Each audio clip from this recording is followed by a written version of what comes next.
Good morning আমাৰ বেটি এতিয়া good morning আমাৰ বেটি এতিয়া 17 মাহ কমপ্লিট হ'ব আৰু আমাৰ ঘৰত একদম উদুলি মুদুলি পৰিৱেশ এটা হৈ আছে মানে কাঠ মিস্ত্ৰীয়ে কাঠৰ কাম কৰিছে ৰং মিস্ত্ৰীয়ে ৰঙৰ কাম কৰিছে ইফালে ঘৰত আলহী আকৌ মই কাপোৰ চিলোৱাত ব্যস্ত 2-3 যোৰমান 300 টকীয়া মানে কম দামী কাপোৰ ল'লোঁ এইটো যদি মই টেইলাৰত চিলাব দিওঁ তেতিয়াহ'লে এটা ব্লাউজতে ল'ব 350 আকৌ এক্সট্ৰাকৈ 700 ল'ব বা 750 টকা ল'ব কিন্তু কাপোৰযোৰৰ দাম মাত্ৰ 300 আৰু যিহেতু মই এতিয়া গোটলৈ ওলোৱা সোমোৱা কৰিছোঁ গতিকে অলপ কাপোৰবোৰ দৰকাৰ হয় আৰু সেইটো কাৰণে ভাবিছোঁ এই কাপোৰবোৰ 300 টকা কাপোৰযোৰ মই 750 টকা বচাই নিজেই চিলাবলৈ ষ্টাৰ্ট কৰিছোঁ আৰু কামৰ মাজে মাজে মই সেইবোৰ চিলোৱা কাম কৰিছোঁ আৰু এতিয়া মই বেটিক ভাত খুৱাবলৈ আহিছোঁ এতিয়া মই ভাতটো খুৱাই লওঁ আৰু কি হয় আজি মই এটা ব্লগ চালোঁ ব্ৰডকাষ্ট আৰু আজিকালি অসমত ইমানেই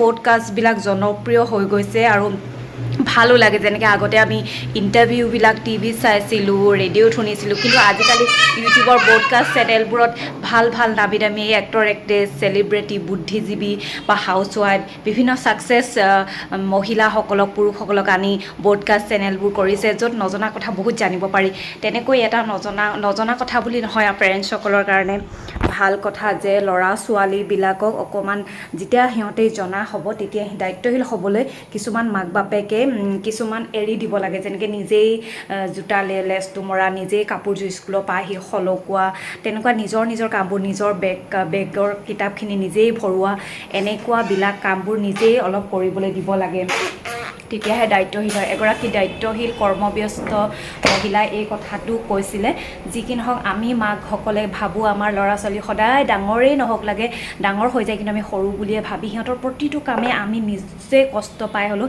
সিহঁতক কৰি দিওঁ একো এটা কৰিবলৈ নিদিওঁ কিন্তু কি হয় যেতিয়া আমি ল'ৰাটোক নিজৰ এনেকৈ বুকুৰ মাজত নোৱাৰে বুলি আমি সিহঁতৰ কামখিনি সিহঁতে পৰা কামখিনিও যেতিয়া সিহঁতক আমি কৰি দিওঁ তেতিয়া সিহঁতৰ প্ৰব্লেম হয় বাহিৰলৈ গ'লে যেতিয়া হোষ্টেলত যাব বা বিভিন্ন কাৰণত ঘৰৰ বাহিৰৰ পৰা থাকিব লগা হয় তেতিয়া সিহঁতৰ বহুত প্ৰব্লেম হয় গতিকে প্ৰত্যেকগৰাকী মাতৃয়ে সন্তানবিলাক অকণমান ডাঙৰ হোৱাৰ লগে লগে সিহঁতক অকণমান দায়িত্বশীল হ'বলৈ শিকাওঁ অকণমান এৰা ধৰা মাজেৰে সিহঁতক নিজেই নিজৰ কামবোৰ কৰিবলৈ উৎসাহিত কৰক দিয়ক বাৰু যি কি নহওক আজি মই দেখুৱাম বুলি ভাবিছোঁ বেটি যেতিয়া 2 মাহ হৈ আছিলে সেই 2 মাহত মই কিছুমান ভিডিঅ' এনেকৈ ক্লিপ কৰি থৈছিলোঁ যিবোৰ মই পাহৰি গ'লোঁ যে সেই সময়ত মোৰ চিন্তা কেনেকুৱা মোৰ অনুভৱ হৈছিলে সেই সময়ত মই কি চিন্তা কৰি আছিলোঁ সেই সময়ত মোৰ চেহেৰা সেই সময়ত মোৰ মানুহজন দেখুৱাত কেনেকুৱা হৈ গৈছিলোঁ সেইবোৰ চব ভিডিঅ' ক্লিপ কৰি থোৱা আছে ভাবিলোঁ আজি বেটিক নেদেখাওঁ আজি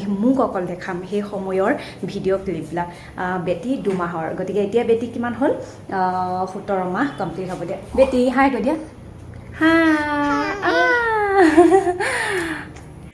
আশাবোৰে এতিয়া শেষ ভৰসা আমি জীয়াই থকাৰ আশাবোৰে এতিয়া শেষ ভৰসা আমি জীয়াই থকাৰ আমাৰ ধুনু দৰ্শিতা শুৱাম এতিয়া ন দৰ্শিতা শুৱাম এতিয়া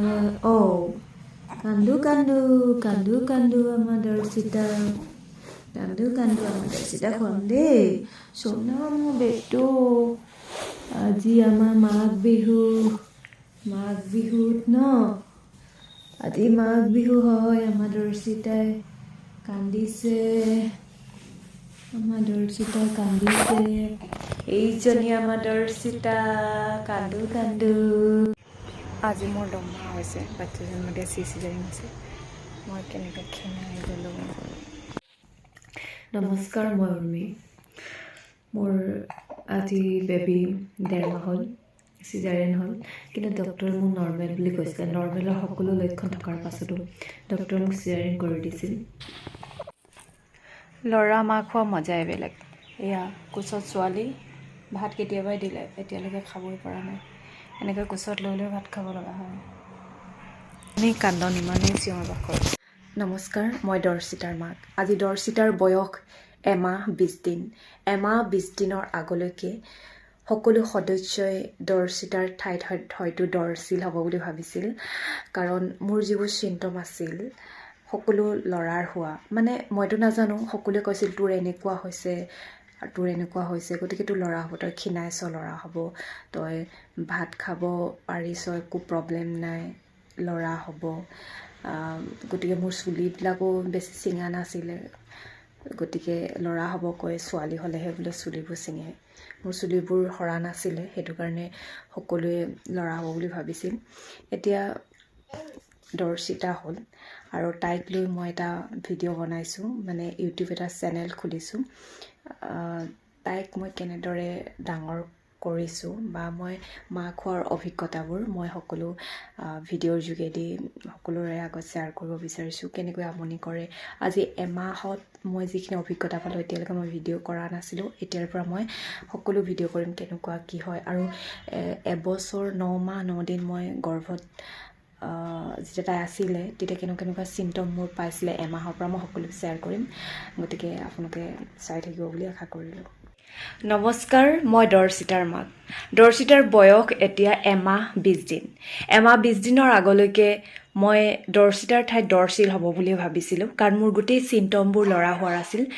এতিয়া গম পালোঁ যে বেলেগে ক'লেও যে তোৰ এনেকুৱা হৈছে, তোৰ ল'ৰা হ'ব, তোৰ এইটো হৈছে, তোৰ ল'ৰাই হ'ব, কিন্তু এইবোৰ এতিয়া মই নিজৰ অভিজ্ঞতাৰ পৰা গম পাইছোঁ সকলো মিছা।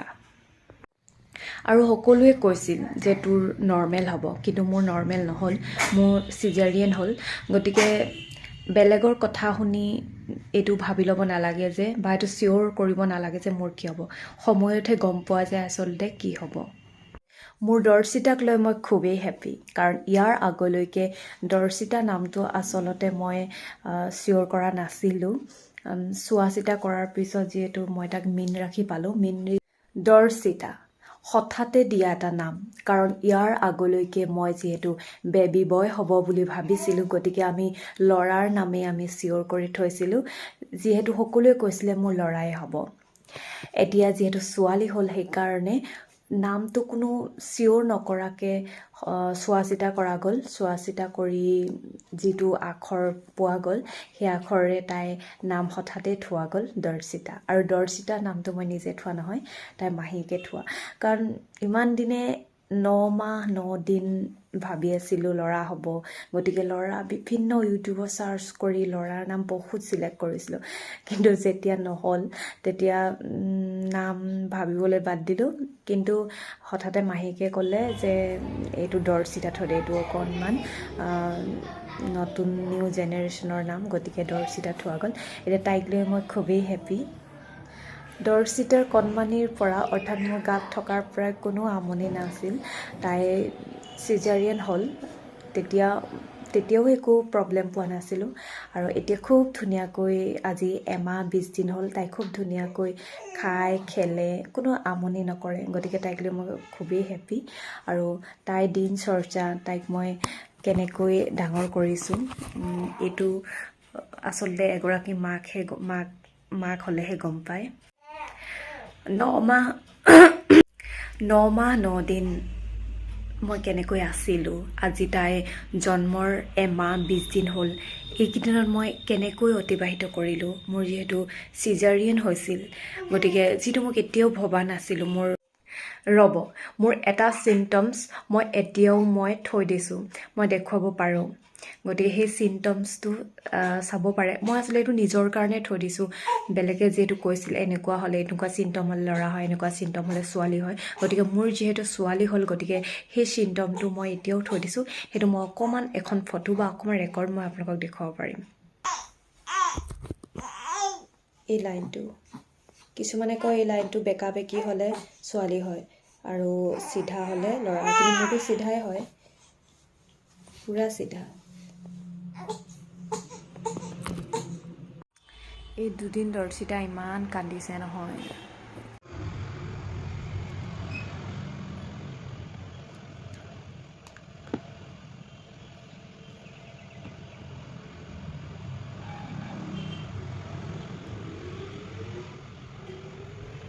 এনেকৈ চিলাই লৈছোঁ মালাডাল, তাৰপিছত তাইক ডিঙি পিন্ধাই দিম।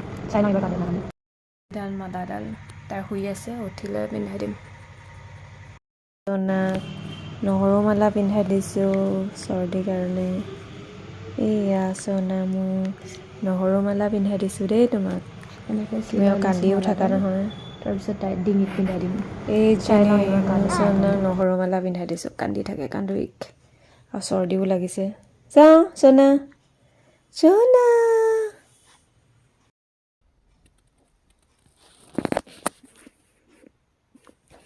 পুৰা হাগুদি আছে তাৰ কৰি এইয়া মালা পিন্ধিলে আমাৰ ছোৱালী